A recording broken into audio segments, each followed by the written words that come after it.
Now that you know some ways of how to obtain a car for your project, I'm just briefly going to go over some things on how to set it up before importing it to Unreal. So let's say you downloaded a car from a website, you did not get it from like the Epic Store or something like that, which will automatically have the car at right scale, already rig and stuff like that. At least, yeah, most of the assets that are specifically made for drivable cars in Unreal.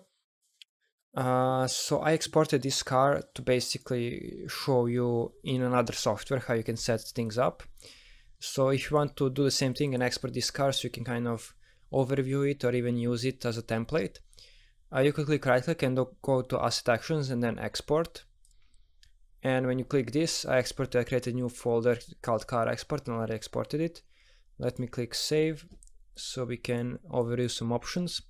So I use basically default options, and in here you could disable collision level of detail, stuff like this, since we don't need any of that, just a basic mesh and the rig, but you could also export it with that. After that, let's open Blender. So I'm going to be using Blender to show you this, but you could use any other application. So I'm going to click A, X and delete whatever is in the scene. Let's click File, Import FBX. And now I need to go into this folder. And here we have the sports car. Now, first thing when you're importing in Blender is to ignore leaf bones. So this option basically makes another additional bones at the end of the bone chain, which is basically a hierarchy of bones, and it creates a leaf bone at the end, but we do not want to use this and we'll never use this, so we want to delete this. We can also automatically orient bones because it will just, the conversion from FBX to other software gets kind of weird, so automatic bone orientation will generally make good predictions of how the bones need to be rotated, since if we don't use this, they'll all be pointing in one direction and it can be look even more messy with bones, which you'll see now. So let's click import, and here we have the rig and the car. Now the rig is not that visible, so let me first click on the rig. So this would be the rig, the part that is sticking out. Let's click in here and then go to viewport display and click in front. So now our bones will always be visible. Now you can see it is a bit of a mess, so not all of these bones are necessary. So if you click on this bone, which is damper, there is few bones that are basically, let me click Control Tab and go to pose mode, so you can just see this. So you can see these bones are attached to some suspension stuff and stuff like that. I'm not sure if you can see it in here. They're basically made so you can control some other parts of the car. So maybe when the car is not jumping up and down, but using suspensions, you can animate it. But for us, we're gonna use. Okay, we also have it in here. For us, we're only going to use this physics wheel, and you have this suffix, which is FL, which means front left, then you have front right, back left and back right, and this is basically set up on the wheels. So some general rules that you'll have to follow when creating a car is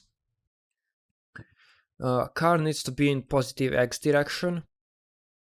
So if we look at what we have in here, so the car needs to be pointing in the positive X, so something like this, something like that. Then for Unreal, you also need Z direction to be in here, and then of course you have your depth that is in here. So this is kind of the general rules that you'll have to follow. But that will be important for the direction of the car. So if this car is rotated the other way, what will happen is your car will probably go backwards when you set everything up, because he thinks that you want this part to be going forward. And of course, if you miss the rotations, I think the car would kind of work, but not really, because you'll have some crazy bugs. So to avoid all that, just keep it positive X direction and Z direction up, positive Z to be up. and everything should work. Next thing would be with conversion from Blender to Unreal. Since we have to use FBX, it gets kind of complicated. So if I select everything, so you have to select everything before exporting, just so we can use this selected objects button. And we only need armature and mesh. And in here, since units, how Unreal and Blender calculate units is a bit different, and also FBX does some conversion stuff. So to kind of figure out which settings needs to be set here, I usually would follow some guide on the internet for correctly exporting FBXs. You could just try exporting it like it is right now with its default settings and see if it works, but most likely it won't, and you'll have some problems. So here is something that you should follow for the scale. So in Blender you would put the general scale of units to 100 of the normal unit scale, set it to centimeters, and then you have a bunch of stuff that you need to keep in mind and check to have everything set up correctly. So something like this is that you should follow to kind of set up all of these settings if you're manually exporting. Another thing that is really important when you're setting up cars is, so you have your bones,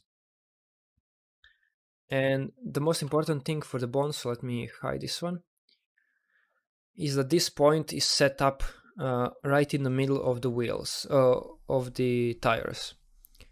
So if I look from, let's say, the bottom, you can see that the wheel is perfectly in, this point is perfectly in the middle of the tire, and this will help you basically. If I go to pose mode and try to rotate on y-axis, you can see the tire is perfectly circular. So you might have to spend some time, depending how easy it is, to center the bone. What I would usually do here is, let's see if I can do it in here. Okay, might be a bit harder since there are disconnected pieces. So I would select the whole tire, and then let's see if we could do it like this. So you select the whole tire, and then you can use a shortcut to basically cursor to selected. So you would do something like this, and then you would center your cursor to selected. Right now it probably won't be at the complete center, maybe even it is, but that would be the way for me to center at this selection, and then I can use this point to set the position of the bone basically. So let me move that, and when you do that, if you don't do that, so if I click on here and let's say we have it offset a bit, you will get this effect. So you can imagine if your tire is going really fast, it will get wonky and won't look good at all. So that is one thing that you'll have to really work on if you want perfectly looking tires.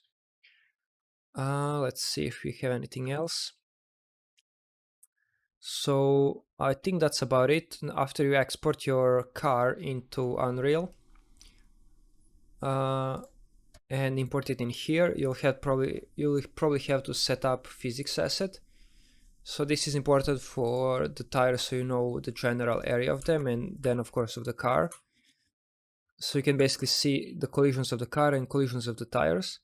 Now the tires will have their own collision that we'll set up later, the size, scale and stuff like that, so we'll have to pay attention to that, but the general collider of the car you'll have to set up yourself. Unreal will try to manually create something for you, but you'll probably have to edit it, especially for car as complicated as this.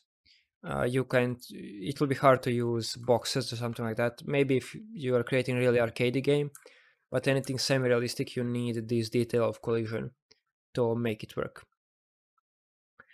So yeah, that's basics of how you would import, export, and edit the car for use in Unreal.